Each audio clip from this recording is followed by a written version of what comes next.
I do really believe 100% from every part of me that everyone has the capacity to be able to do the things that they want and not to be held back by the mental baggage that's in our head that we want to push through.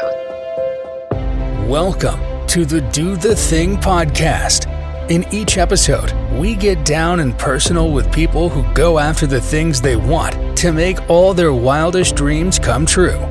Join us as we unveil and dissect a formula for what it takes to do the thing. Here is your host, Stacy Lauren. Hey everyone, welcome to the Do the Thing podcast. This is your host, Stacy Lauren. So I love how things happen so naturally and serendipitously. I had decided, I think it's been a few months ago that I wanted to do a Do the Thing public speaking challenge. And I'm going to do it sometime next year. And I was thinking, who could I actually talk to that is a really incredible public speaker that could help me as I decide to plan this challenge? And all of a sudden, my cousin appeared in front of my eyes. And she is an international speaker and she does so much more. And I just pretty much had asked her if we could do an episode. We could talk about her history of how she even became a public speaker in the first place and what she's up to now and just more about her story and all the good stuff. And so I am just beyond excited to get a chance to have you guys meet my cousin, Jill Hellman. And she is going to be talking to me about her story. And I have a feeling I'm going to even hear things that I've never heard before, because when you know someone, and even if you know them well, it's weird how this works with this podcast platform, is you get to know them even deeper because you have uninterrupted time that you get to ask any question you want. And so anyway, I'm welcoming Jill Hellman to the show. Hey, Jill. Hello. Thanks for having me. Yeah, I am just so excited to have you on. I know, it's about time. We've been talking about this amazing podcast of yours, and who knew it would circle back to public speaking being such a key part of it right now. And it's funny, I have this public speaking thing on my radar for next year, but you know what's coming up even before then, and I've already set the date, is I'm doing a Do the Thing Start a Podcast challenge. So it's funny how all of a sudden, just the way that this is naturally evolving, but it all connects to public speaking anyway. You do such a cool stuff. Well, you really do. Well, it's funny that you say that. You're the one that actually inspired me from the very beginning with this podcast, because you had as soon as I told you I'd published it, you sent me a message right away telling me how much you loved it. And coming from you, it's like such a huge honor to just know that it meant something to you, because you're just someone that I've always admired and respected with all the things you've done. And so I don't know, there was something about when you said that, it just really lit a fire in me. That made my day. And this is, for anyone listening, this is my first podcast. I have not done interviews on podcasts until now. This is my first one. And I'm so glad you shared that, because being someone that gets paid internationally to speak and people dying to have you pretty much when you're able to go to their whatever. I'm thinking of all the things you've done. We'll get into it more. But yeah, and just the fact that being your first podcast interview it's such an honor. Great. I'm excited. Cool. Well, for everyone listening, go ahead and share about you and your background. Sure. I actually had no idea that I had it in me to be a speaker. No idea. I didn't think of it one way or the other. It never occurred to me that getting in front of audiences and speaking would be a thing for me. And it's a really long story, but I ended up in college living in Okinawa, Japan. So this was really pivotal in my life because it actually had me traveling internationally for the first time, which has become something that I do quite often now. And then the second thing is I learned I could speak in front of audiences. I was basically taking your typical communications class in college when living in Japan. It was American University that was doing classes overseas. And so it was back in the day, and they might still teach you this way, but back then they would teach you in a communications class to give a speech, and you would make an index card. Tell me if you remember this, Stacey, if you had to go through this, where you made your main points on your index card, and then you get up in front of the class And you were supposed to stand in the center and make your first point in your speech, walk to the right, look at everybody, make your second point, walk all the way over to the left to make your other point and close. Anyway, the first time I stood up, we could tell. I knew, the audience knew, the class knew that it was just something that was a bit in my DNA. And so fast forward, the funny story is one day the professor was training us to use these cards and I didn't have a card with me. I knew my speech. I'd made it up while driving to school. And I was asked to jump up and give this speech. And then I heard you need to use your index card. You'd get points. So I faked it, which is terrible. I took a blank one. I got up, I looked down, I used it. There was nothing on it. He could tell. He might have even seen me get the index card. So after class, he called me up and said two things. One, you failed the assignment. Oh no, he collected index card, sorry, and saw that there was nothing on mine. I got busted. And so I failed the assignment. This is how I began my speaking career, with an F. But he did tell me that I had a gift. And so this actually set me up for success. I'll hit pause there in case you want to hear me in a different direction of where that took me next. But I really didn't know it was in me at that point. And I also didn't know that I had the ability to teach and coach other people to do it. And I absolutely had no idea at that time the importance of being able to get in front of a group, whether that group was 1,500 people I've done overseas or 2 people that I'm raising money, investor dollars from. I didn't understand that was something that would absolutely set me up for success in my career. I love this so much because of something I've been exploring lately. I had Alexis on my podcast a month ago, and she had mentioned having this like rough draft of a goal and not needing to have every step prescribed, like to get to that goal, which a lot of people, I think, when they think of doing something new, they think they have to have all the steps. And for you, almost with this story, it's almost like you didn't even have a rough draft. You just had like a vague idea, or you just were going into this communications class while you're in Okinawa, Japan. You give the speech because it's something they had you do. And then all of a sudden you realized you were good at this thing. Yes, absolutely. And I didn't know that could be part of my career. And it popped up again completely by accident, which is another crazy story, how I ended up first going into my career and where this was relevant. It was a complete mistake, another good story. But I ended up in the field in business that had to do with speaking by accident. And I think at that point, then I said, wait a minute, there's 2 quote unquote accidental stories that have happened. I need to think about this a little bit more. And I can tell you more about that story, but I can remember my mother and I were talking and I said, this is so great. I always got in trouble for talking so much as a kid. Now people pay me to talk. I found my calling. This idea of having breadcrumbs where you're having all these little things happening at the same time, but you're not realizing where it's ending up. And now, since you've been doing this for decades, pretty much, you're seeing all those breadcrumbs and how they've been pretty much lining up your whole life. I actually have seen it. And during the pandemic, when I could not travel the world like I do, and I could not jump on big stages for companies and organizations, I was asked I call it my side hustle. I was asked to be a visiting faculty member, and universities were open. So I saw this as my chance to still engage with an audience. And it was supposed to be live. The first year we did have to go virtual, but I did it last year in person, and I'll do it again this spring in person where I teach a class. Now the class is called Key Drivers for Making Innovation Actually Happen. It's all around growth and making growth happen. And the way that this class came about is I was in a meeting and someone who runs an entrepreneurship institute at Cornell University was there. A couple people who run this institute, they're amazing, Linda and Dave. And after the meeting, Linda and I sat together at dinner, and Linda asked if I would be interested in being a visiting faculty member, which I had never considered.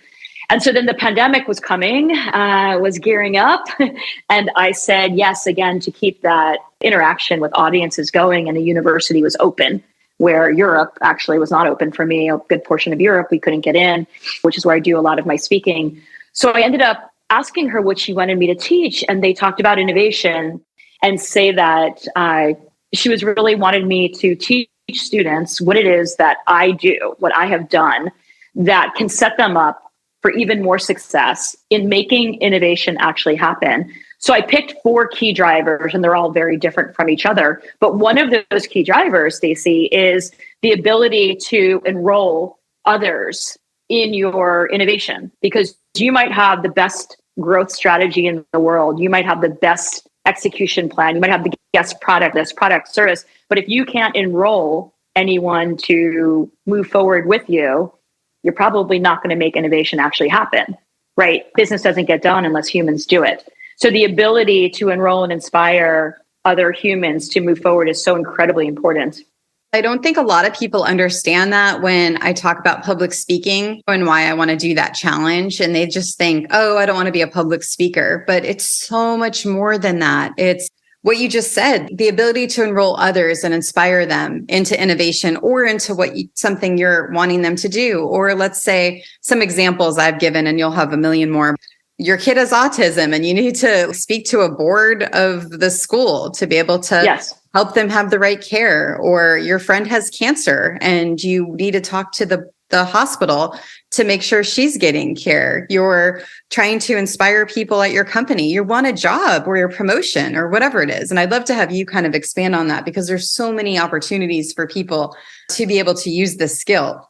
Those are amazing examples, 100%. And people often think public speaking is this thing over there. What you just started to say is like this thing over there. It's not over here because I'm not good at it. I don't like it. And I don't know if public speaking is I'm using those words because that's what we started with. And I'm trying to stay consistent for you and your listeners. But really, it's enrolling and inspiring others. And so there's several dynamics going on when you're having a communication to a group, to an audience, of course, one-on-one, although I'd mostly talk to big groups and coach people on big groups or even meetings of 5 people.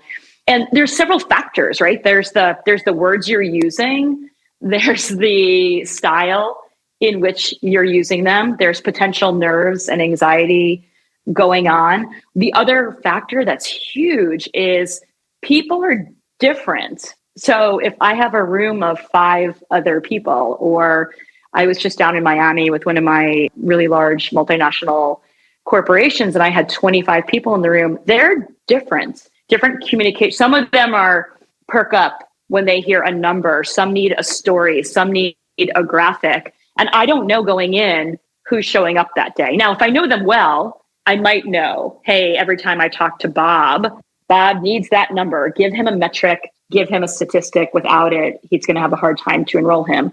But often I don't know.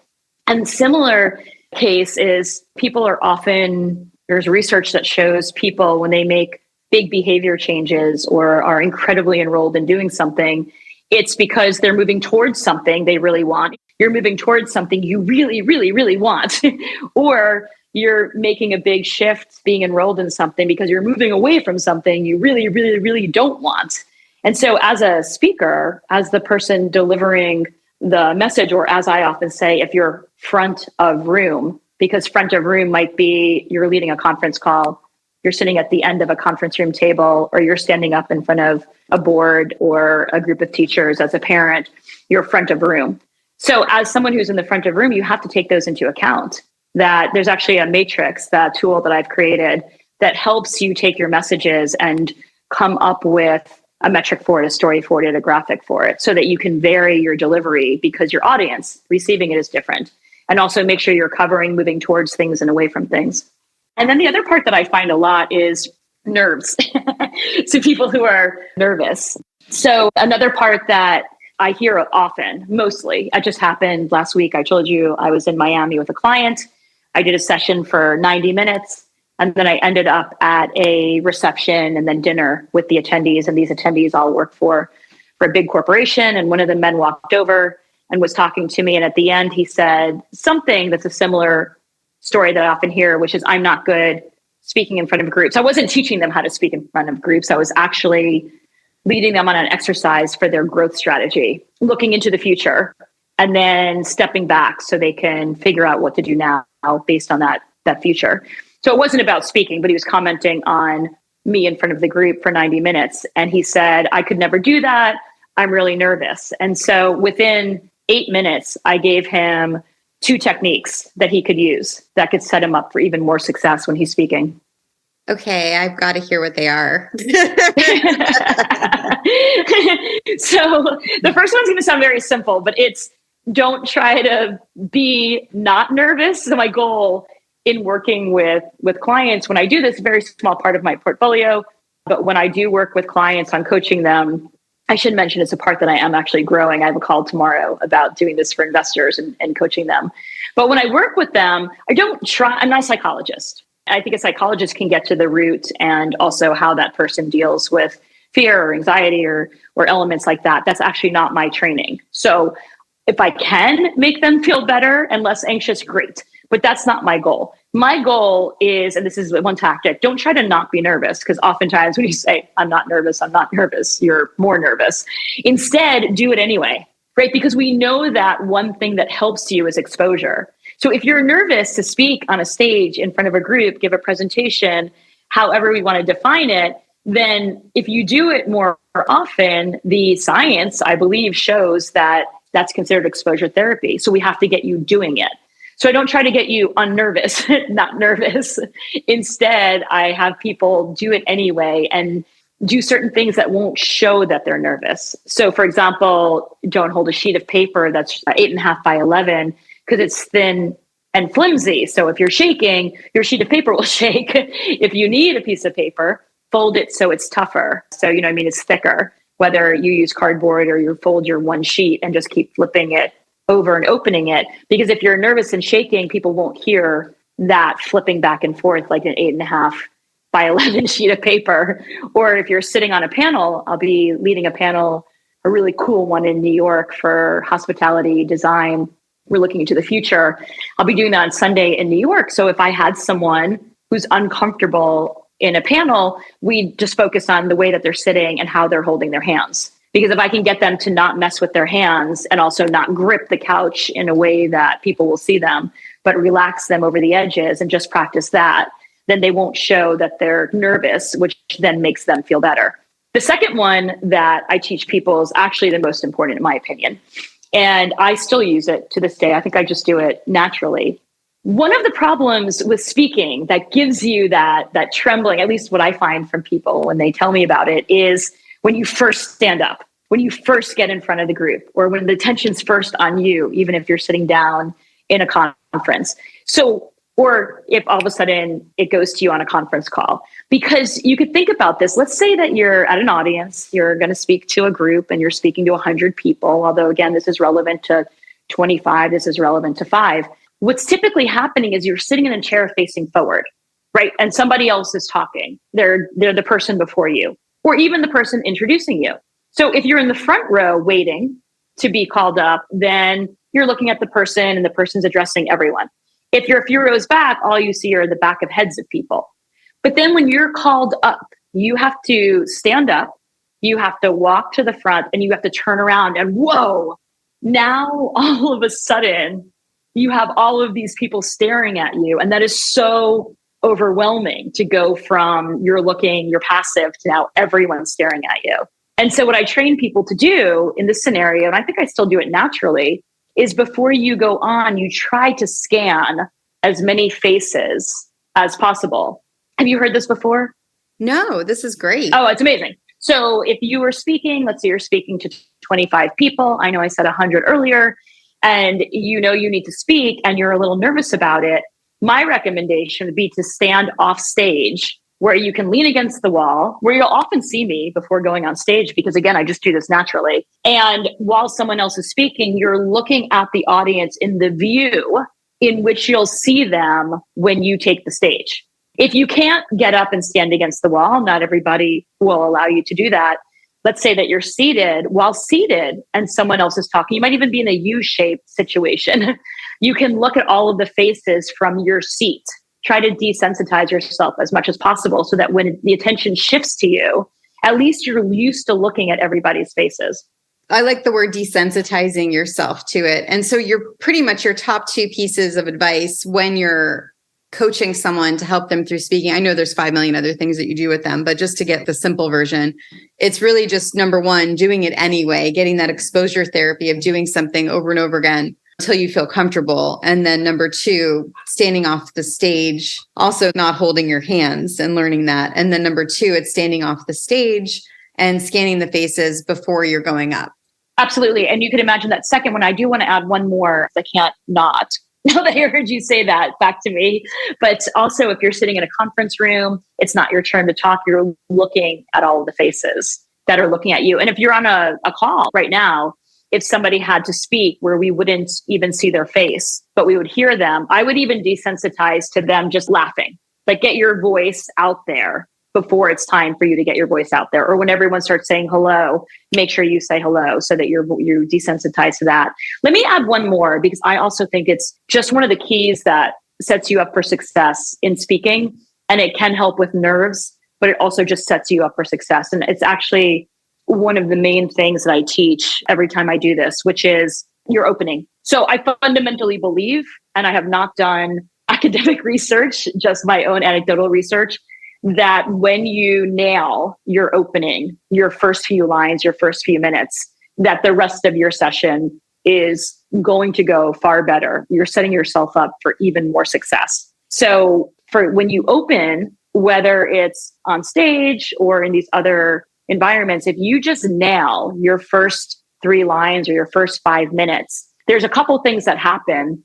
One is that the audience has this excitement about what you're going to do next. And in my experience, you have to really mess up after that. Once people have already made, I think it's called principle of primacy.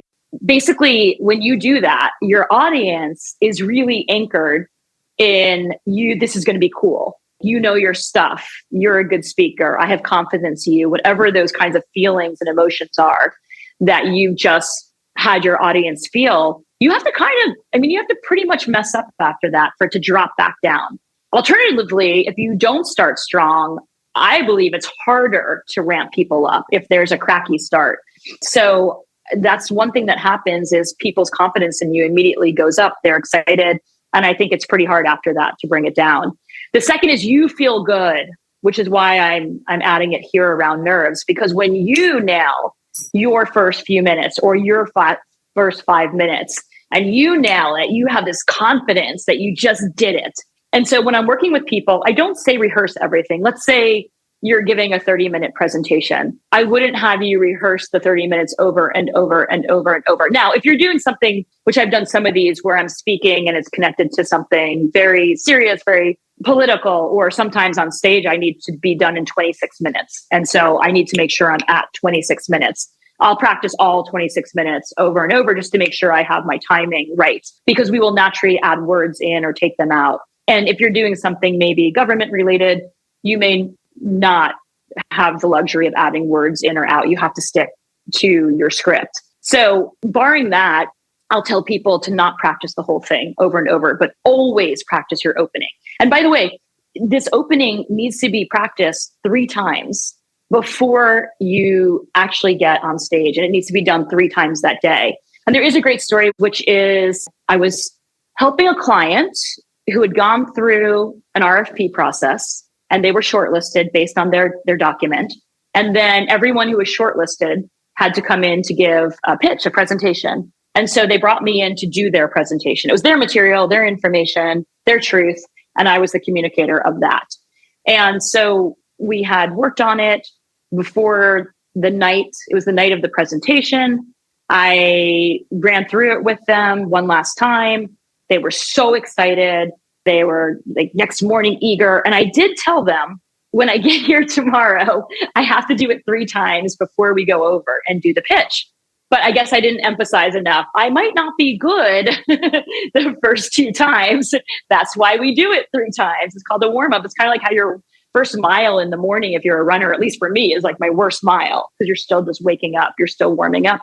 My 3rd mile is often the best. And so I got there the next morning, Stacey, and everyone's excited. And I didn't realize that they were thinking I would be exactly the same from the night before. The night before, I'd been practicing all day. We'd been working on it. So there was quite a disparity. And I got up to do it for my first run through. And they later told me they almost fell over in their chairs. They're like, what happened? She's broken. It was good last night. It's terrible this morning. But I did my 3 run-throughs, and by the 3rd, they were excited, and we actually did very well. I'm so glad you shared that, because I think people don't see the work that goes behind the scenes before you actually are doing the thing in the way that you really want to. You have to have a few different run-throughs before it becomes what you really want it to be. Yes, I don't know how technical you want me to get. If I go too technical, let me know. I'm just really passionate about it. And maybe that could be a whole nother conversation we have. But yes, I mean, when you're doing your practice, the other thing I see people do, and again, these are really nuts and bolts, is people will read their slides to themselves to practice giving a presentation. But you can see the inherent flaw there. As I say that, you're not standing up on stage reading to yourself silently in your head. You're talking. So talk. You'll see me. Sometimes people talk about in the shower, on the highway. My go-to is I put my headset in, I put my AirPods in, so I don't look like the weird, strange lady talking to myself, and I go for a walk because I need movement. I'm an extrovert. I need to be out around people. I need movement. So when I'm practicing something, I'll put my headset in. Sometimes I'm recording myself if I'm trying to figure out the best way to say something. Oftentimes I'm just practicing while walking. And I'm literally just talking to myself, but no one knows that because I have my AirPods in. Yeah, I like that, because I mean, whether you're planning on speaking to a group of 100 people, or you're even applying for a job and you're interviewing with a panel of people, I mean, having these kinds of skills seem they would be amazing to have. Yes. Yes. I'd love to talk more about how having this ability to enroll and inspire others has helped impact your career. Absolutely. It's, gosh, there's so many stories about it. I can't highlight enough the importance of being able to address groups. When I was young, when I was in my early 20s, I ended up working in big companies in training and development by accident. What I learned from that is what I thought was just a gift that I could get up and have this presence in front of a group and enroll others. I didn't know at the time, which I mentioned earlier, is that I could teach people to do it. And I also didn't know that I would have a knack for, say, training, basically human behavior, that I could help people learn things, not just hear things, and help people do things, not just hear things. And that's actually really important if you're in the world of training and development. Just hearing a presentation isn't necessarily being trained. It doesn't mean I can go do something. And even if I'm role playing or doing something inside a classroom or having a discussion while I'm there, that doesn't mean I can do it outside. And you can think of this with sales training, for example. Role playing in a classroom is different than going back and doing it, but it does move you closer to going and doing it. But actually being able to impact behavior change outside of a classroom or outside of a session is really what I started learning a lot more about. And if you're in a training room, or even if you're in a presentation, the other things that I learned were the experience matters. So if any of your listeners have heard me talk before, I would guess that they've heard me talk about experience. Because even right now, you and I talking and your listeners listening, your audience listening, they're having an experience of us, right? And so people are drawn to different types of experiences. I think in Joe Pine and Pine and Gilmore's article about the experience economy, they say that an experience, something like it's a memorable event that's inherently personal, but it's each person having a personal memory. And so in that case, anytime that you're training someone, speaking to someone, it's very, very individual, and humans are different. And you can actually create different experiences for people. So during those days, my early days in my 20s, where I found myself in big companies, accidentally in training and development departments, where I was doing training for leadership, technology, communication, you name it, I started to learn how to create a really interesting experience that people wanted to be part of. It did not include a boring room with a U shape and the pad and the pen and the whatever, and the curtain, the cloth covering that gets caught on your legs, all of that. And then be able to help set them up for success to use what they heard was being said and build community out of the group. So those elements absolutely set me up for success after that. I love that whole way that you explained that. Well, I never even heard the words experience economy. And it's funny because I've sort of known what you've been doing, but I didn't know there was actually a name to it, which is really cool.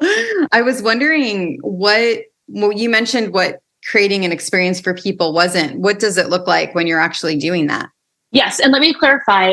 The experience economy is, oh gosh, I use this a lot in a separate context. The experience economy, there's a book, there's an article, an HBR article. I recommend the article. It's part of my class at Cornell. It talks about when organizations make additional money based on experience for what they're already doing. And where I talk about the experience economy a lot is I don't delve into, is it an economy? Is it not an economy? I use it as a lens or a perspective to generate ideas. I've been using this a lot, Stacey. It's amazing. And to your audience, if this is the part that they're hearing, is when I read this article, I took it as, okay, so what they might mean is that, let's take a retail store. Let's just take Tommy Hilfiger, because you already mentioned we're related and we have a family member who's an executive at PVH. And so let's say that Tommy Hilfiger decides one day, the brand decides, you need to pay to enter this store. And once you're inside, you still need to pay to buy the clothing. No discounts, nothing. And someone might say, why would I do that?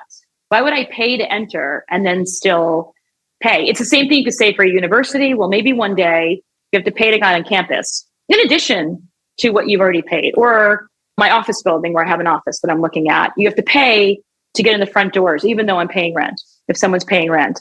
And you'd say, why would I do that? And I'd say, that's the point. What do you have to be doing inside of that space? What kind of experience do you have to be providing? What kind of products and services do you have to be providing to warrant people paying money? And I don't want to go too off track, but I'm very passionate about this topic. If you start using money and say, how can I justify charging people for that? I have seen that people come up with many more ideas and solutions and experiences and value than if you didn't put money in. Now, am I saying you should charge to enter the store, to enter the university, to enter the hospital, to enter the grocery store? No. But maybe you should be doing some of that stuff that you generated. Where I got into that is I was running this innovation network for Cornell University. We brought together leaders in the hospitality industry, mostly in North America, but we brought them together a few times a year.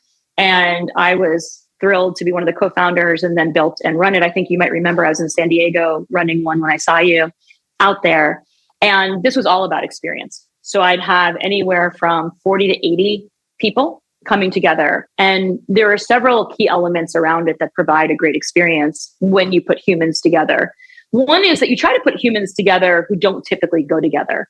We had other interesting people who they may or may never have spent time with. I had people from the military, I had artists, I had makers, I had technologists, I had an astronaut come together. So put people together who don't typically go together. I think I was just quoted overseas as saying magic happens when you put people together who don't typically go together and you let them talk in a bit of a facilitated way. And so one key is different types of people in the experience. Number two is let people talk to each other.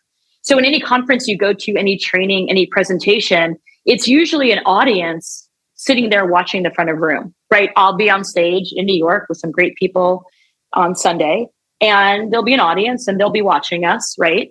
Maybe they'll get to ask some questions of us. We're going to try to do Q&A in this really big format. I'll tell you how it goes.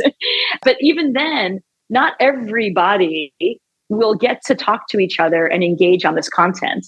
What I like to do is get people actually talking to each other. So part of the experiences that I ran back until starting with that innovation network, or even my earlier days of training, is let people talk to each other in small groups. They're much more likely to talk to each other. So you can have a room of 1,000 people, but still have small groups of 5 or 6. Let them talk to each other as part of an experience. And then adding in really interesting, unexpected things. So I've done things where people have come to some of my experience studios and seen their name spray painted on the wall in the arts district in Wynwood, Florida. When you walk in, I've had, we went to the United Nations. We have gone to a nanotechnology lab and put on a lab suit, cover your hair. These are top executives, top CEOs, booties. I've done hackathons where there's unexpected things going on. Let people see what it looks like when a bomb dog finds explosives. These are all part of an experience. So I also try to make things really tailored, where if I have 40 or 50 or 60 people in a room, I try to talk to a lot of them ahead of time. Let me hit pause. That's probably more information than you want, right, Stacey? Oh my God. I'm like sitting here like, oh my Oh, really? good. Yeah. Okay. Yeah. So what I would say, if I kept on that, so about Experience Studios, that's one of the products that I actually formalized and launched, where the studio is the same. And what a studio means is an interesting environment, interesting room, a space in Wynwood with your name spray painted. A studio means you put people together who don't go together. So there's small groups, maybe a CEO, a technologist, a street artist, a scientist, an entrepreneur. Another element of it is they get to see something they wouldn't see anywhere else. Does it have to do with the training, the presentation, the meeting? Maybe not. Maybe it's just part of the experience. It's cool. So you show them something really cool and unexpected. When I first became a professor, I mentioned that I had to go online and I wanted it to be a really great experience, but it's online. 8 hours Saturday, 8 hours Sunday, 3 weekends in a semester. That's brutal. But we ended up starting it, for example, I had a street artist do a video painting all of their names, and that's how it started. So that's part of showing them something they wouldn't typically see and then building it in a way that adds community. So how do you get people that are so different in this small group to be able to talk to each other? Do you set up some kind of conversation prompts, or what's the way that you get them to engage with each other and open that space up? Yes, I like to rely a lot on students if you can. So if I'm doing an experience studio, if we're going down that path, experience studios, there's two different types. One is more engagement or stickiness or shared experience. Someone wants more engagement with their customers, their community, their patients, their anything. And that's just for engagement, a shared experience, something together. And then a different type is you really want to generate ideas and solutions that you haven't thought of. I did one of those that was funded by the US government. So I was trying to explain those two different factors. Whether it's training or it's an experience studio, in order to have people talk to each other, one key is how you curate the small groups. So it's almost like wedding seating. I don't think I've ever relied completely on, I wonder who shows up at each table. There's often seating. At the very least, I know I have one person at each small group or small table that I know will engage. A good group to rely on are students, because students, the ones who are comfortable doing it, because students want to be a part of it. In my experience, the students that I brought to DC, or I just had 4 students flown from Italy to Turkey to run think tanks with me, students who want to be engaged, it's a great experience for them. So they say yes.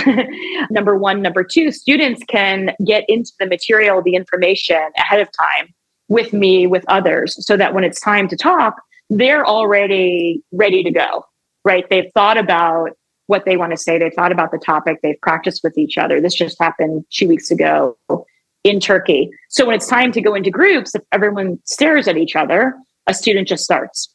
I actually did this in Washington, DC, where I was brought in. There was a 4-hour convening on brain health, which I'm fascinated by neuroscience. I think I was a neuroscientist in a different life, but there was a convening that a university was doing on their research, and there were panels and discussions, and it was your typical, everyone's in their chairs and rows, and they're kind of like a wedding, and you're looking at the front. And what I did, they asked me to come in and do some experience stuff. I'm using air quotes. So I went into the room and did a few things which I could describe, but to get back to your question on how do you get them to talk, I had set the chairs where you didn't realize when you walked in, but your chairs are kind of grouped together in 6, 3 in the front, 3 in the back, and then spaced. And people didn't notice until I said, why don't you go ahead and I had heard this had never been done before with this university and pitching research or updating research. I said, you might notice that you're in groups. We've talked about some really interesting things up here on stage all day. If you look at your chairs, you'll see that you're actually grouped in 6. And so I might just give you a chance to say hello to the other amazing people in the room. It's not just people on stage talking. And you can talk about anything you just heard. I give a question. What I'll often do, Stacey, is say you can choose from this, this, this, or anything you want so that they have something to talk about.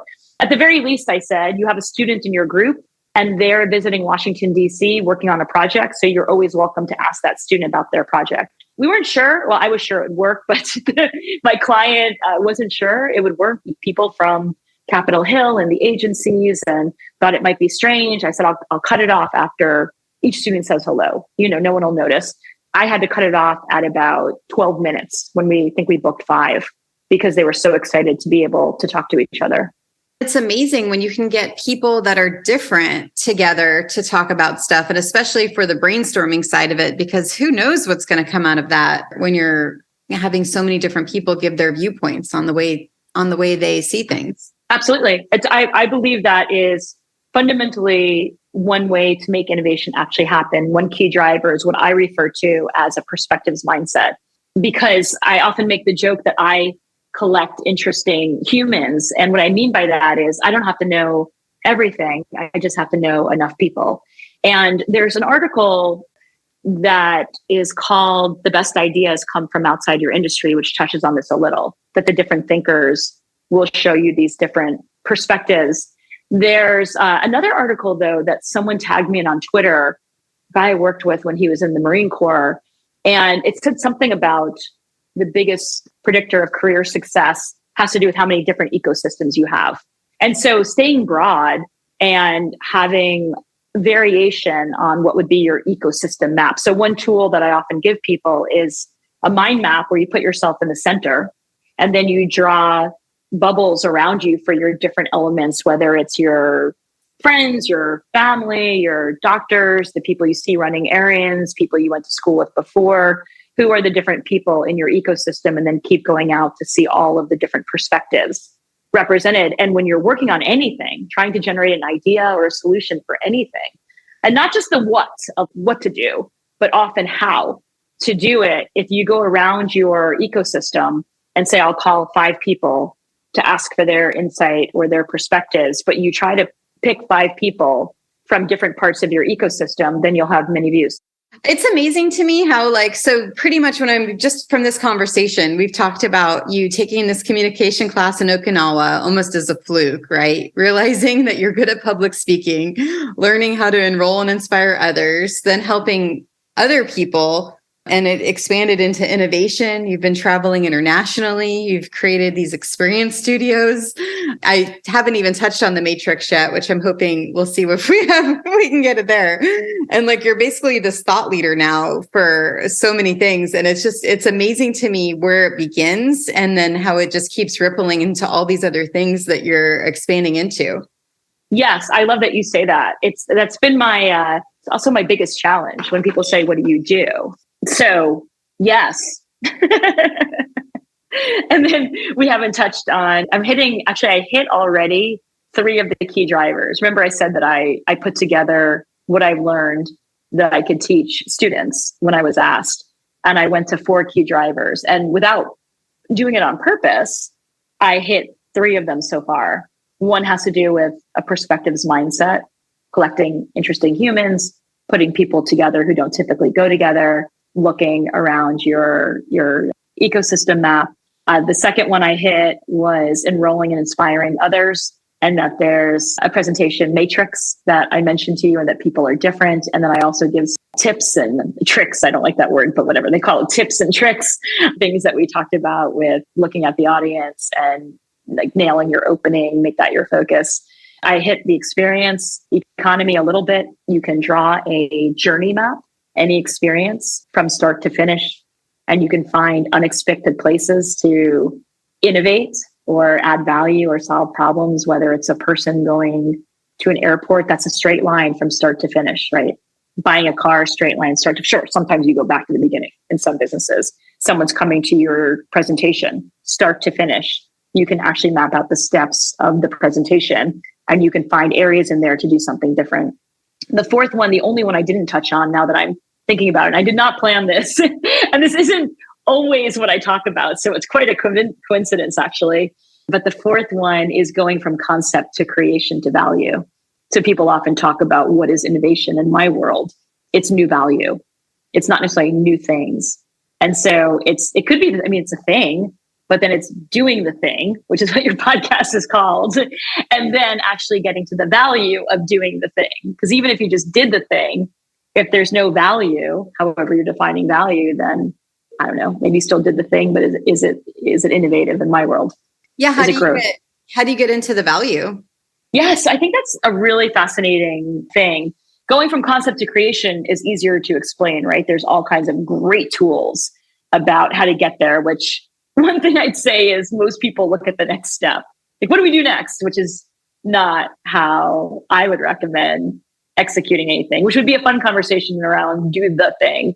But as far as value goes, to get to value is in the beginning, you're often doing the thing for, well, let me ask you, in your interviews, in your research and all the work that you've done since you're a thought leader in this area, where does value come into doing the thing? Yeah, that's actually, and that's what I'm so excited about hearing you even talk, because you've mentioned a few times how passionate you are about, I think it's been at least 2 to 3 of the things that you've talked about that you do currently. And to me, the value comes from where you get lit up, what gives you energy, and then also what drives you crazy, because then that's how you're able to see what really drives your value.